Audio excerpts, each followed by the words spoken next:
ABVP സംസ്ഥാന വ്യാപകമായി ആഹ്വാനം ചെയ്ത പഠിപ്പുമുടക്കിന്റെ ഭാഗമായി വ്യാഴാഴ്ച വൈക്കം ടൗണിൽ പ്രവർത്തിക്കുന്ന PSC പരിശീലന കേന്ദ്രത്തിൽ നടത്തിയ സമരത്തിന്റെ ദൃശ്യങ്ങളാണിത്.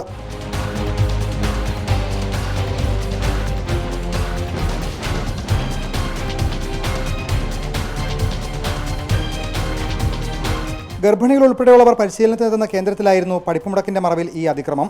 സ്ത്രീകളടക്കം പ്രവർത്തകരോട് മടങ്ങിപ്പോകാൻ അഭ്യർത്ഥിക്കുന്നതും ദൃശ്യങ്ങളിൽ കാണാം. സമരം ABVPയുടെ ആഹ്വാനപ്രകാരമായിരുന്നുവെങ്കിലും നേതൃത്വം നൽകിയവരിൽ ഭൂരിഭാഗവും മുതിർന്നവർ തന്നെയായിരുന്നു. നിരവധി ക്രിമിനൽ കേസുകളിൽ പ്രതികളായിട്ടുള്ളവർ ചേർന്നാണ് അക്രമ പ്രവർത്തനങ്ങൾക്ക് നേതൃത്വം നൽകിയതെന്ന് സ്ഥാപനമുടമയും മുൻ ABVP നേതാവ് കൂടിയായിരുന്ന മനു പറയുന്നു. കുട്ടികളെ ഭീഷണിപ്പെടുത്തി ക്ലാസ്സുകളിൽ നിന്ന് ഇറക്കിവിടാൻ ശ്രമിക്കുകയും ചെയ്തു. ഇതിനകത്ത് ക്ലാസ്സിൽ ഗർഭിണികളായ 1-2 കുട്ടികളുണ്ടായിരുന്നു. എല്ലാവരും തന്നെ ഒരു കോളേജും അല്ല നമ്മുടെ സ്ഥാപനം, PSC കോച്ചിങ് ആണ്. അതിനകത്ത് 20 വയസ്സ് മുതൽ 38 വയസ്സുള്ളവരുണ്ട്. അടുത്തിടെ നടന്ന BJPയുടെ സംസ്ഥാന ജാഥയ്ക്ക് വൻ തുക സംഭാവനയായി ആവശ്യപ്പെട്ടിരുന്നു. ചോദിച്ച തുക നൽകാത്തതിലുള്ള വൈരാഗ്യത്തിലാണ് ഇത്തരമൊരു നടപടി പ്രവർത്തകരുടെ ഭാഗത്തുനിന്നുണ്ടായതെന്നും ആരോപണമുണ്ട്. സംഭവം നടന്നുകൊണ്ടിരിക്കെ തന്നെ സ്ഥലം SI വിവരം അറിയിച്ചുവെങ്കിലും ഒരു നടപടിയും ഇവരുടെ ഭാഗത്തുനിന്നുണ്ടായില്ല.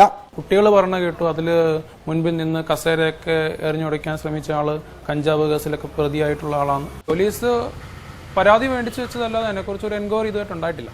കഞ്ചാവ് മാഫിയക്കെതിരെ വാർത്ത നൽകിയതിന്റെ പേരിൽ പ്രാദേശിക മാധ്യമപ്രവർത്തകനെ വീട് കയറി ആക്രമിച്ച കേസിലെ പ്രതികളാണ് ഈ സംഭവത്തിനും നേതൃത്വം നൽകിയതെന്നും ആക്ഷേപമുണ്ട്. Maju George, reporter, Kottayam.